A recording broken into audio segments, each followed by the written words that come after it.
Hi, I'm Jared from Photo to Canvas, and today's video is talking about artwork photography, white balance, and the color checker passport.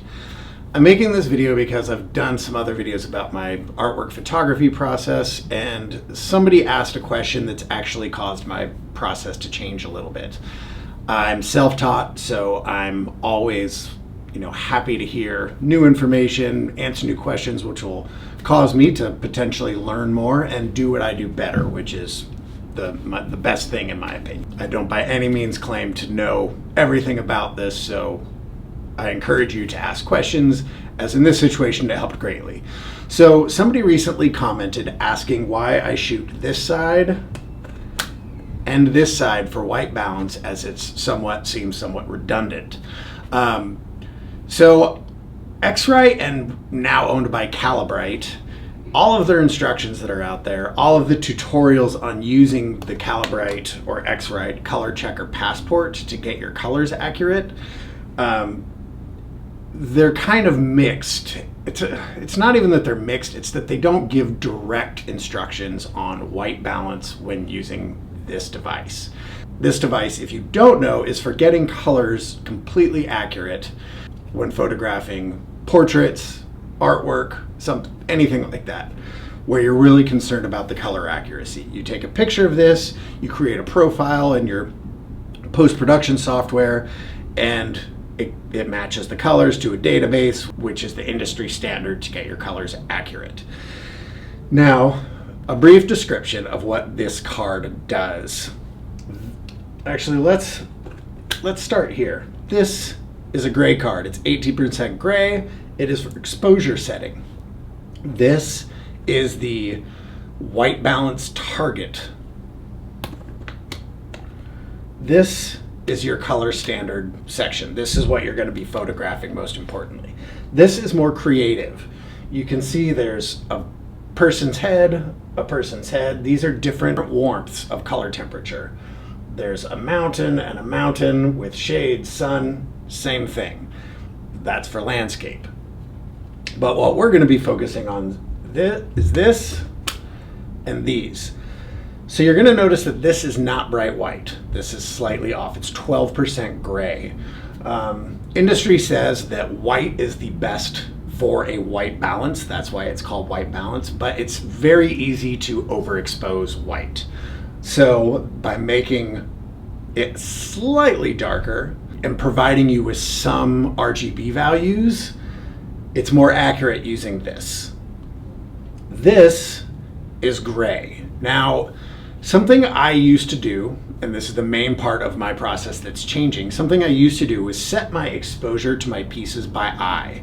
If I use my light meter, which I use to get the light even over the piece, and I set my camera to those settings when I shoot a painting, it's always overexposed. Now I sit in my studio that has even lighting and I manually adjust that. I shouldn't be doing that. I should be using this. So from now on, what I do in my process is I photograph this first.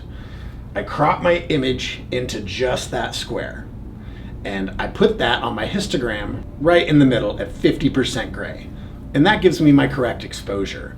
And I can use how much I adjusted my exposure slider to know what I need to change in either my strobe power or my camera settings to get a straight exposure first shot. Then I shoot this.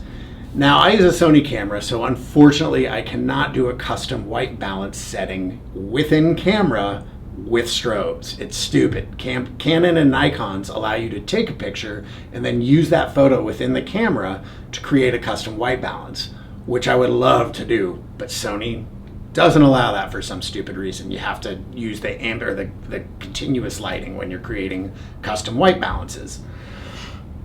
So I then shoot this. I create a profile. Now the big question is, people ask, do you need to do the white balance before you create the profile? Do you need to do it after? Do you need to do it at all? So the instructions for this say, in Lightroom at least, you do not need to use a white balance before creating the profile. But that's all they say, at least my interpretation, that's all they say. Now Capture One is what I used to use in my other videos. I've actually stopped using Capture One because of this process and because of the discoveries I've made. I'll do another video about that. But in Lightroom, you create your profile and that takes white balance into effect, but it does not actually set your white balance. I just spoke with Calibrite support, and the official word from them is to photograph this first, create your profile, then use this square right here, that one. That's the one you use to set your white balance. After you do that, you copy and paste those settings across all of your images that you shot in this setting with these lights in this shoot. In my situation, because I use the same lights all the time, as long as my lights are at the same brightness, I don't need to create a new profile. But when you're creating profiles within Lightroom, there's a plugin, you can do it all within the software. It's super quick and super easy. So I think I'm probably just gonna create a new profile every time. I already shoot this every time just so I have it just in case. But what's most important, what the point I really want to get across in this video, is you do still need to do a white balance setting after you create the profile. And that's with this square according to them. Now, yes, you're probably going to get a slightly different white balance if you use this square or this square. My experience in the past has led me that this square got me the most accurate results. But I'm going to trust Calibrite and go with this one, do some more experimentation on my computer, and we'll see how that goes. Now, if you have any questions or are noticing anything that I'm doing wrong, please point it out in the comments below. But the main takeaway that I want you to get is always set your exposure first using that. You can do that with this card, with that card. That's the 18% gray, but it's such a small square that I just think it's easier to snap a picture of this one, crop it into there, get your exposure right in camera, go back, shoot this guy, and you should be good to go. Doing all those means absolutely minimal adjustments in Lightroom. You still might need to tweak a couple things, highlights, whites, blacks, but generally that's going to get you really close from what I have found. I will show you real quick now how I use this to get my exposure accurate. All right, so here we are in Lightroom. This is the painting you saw beside me by the wonderful David Carmack Lewis. These are the 4 shots I took for this image. It really doesn't matter what order they're in as long as the lighting is the same for all of them.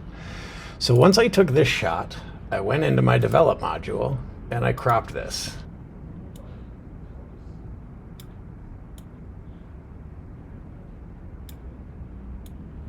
Just like that. Okay, oh, my dirty card. Now you can see this is already pretty much spot on. But if it wasn't, you adjust this until that line is right in the middle. And let's say you're in the middle right here, you know that you are 3/4 of a stop off. So you can adjust that in your flash settings or in your camera settings. Now, in this shot, I've already created the profile. This is the one. You're going to take your white balance. You're going to go to, this is the square they say to use. 6100 and plus 20. Now I have been using this square, which takes me to 6250. I'm going to stick with what they say. I'm going to check out a comparison to the real painting and we'll see what I think. Keep in mind that 150 difference is within the specifications of my strobe for what is acceptable. That means that my strobe can have a plus or minus 200 degree variance in the color temperature. Now, in a perfect world, I'd have much more expensive flashes that would be more accurate, but I have never had an issue using these strobes, and I've shot a lot of paintings, so I'm content. Now I'm going to apply the settings from this one to this one. Just going to do the white balance. And now sitting in the room with this painting, it looks spot on. You can see I had some minor adjustments I made, but it looks great. So there you go.